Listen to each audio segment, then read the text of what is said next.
ఎండలను దండేస్తామా, వానలను నిందేస్తామా, చలినటో తరిమేస్తామా, చీపొమ్మని కస్సుమని కలహిస్తామా,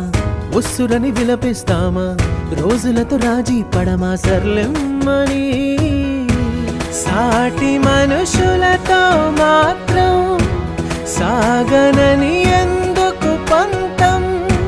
పూటకొక పేచి పడుతూ ఏం సాధిస్తామంటే ఏం చెబుతాం, ఎక్కిళ్ళే పెట్టి ఏడుస్తుంటే కష్టం పోతుందా కదా, మరెందుకు గోలా, అయ్యయ్యో పాపం అంటే ఏదో లాభం వస్తుందా, వృధా ప్రయాస పడాలా.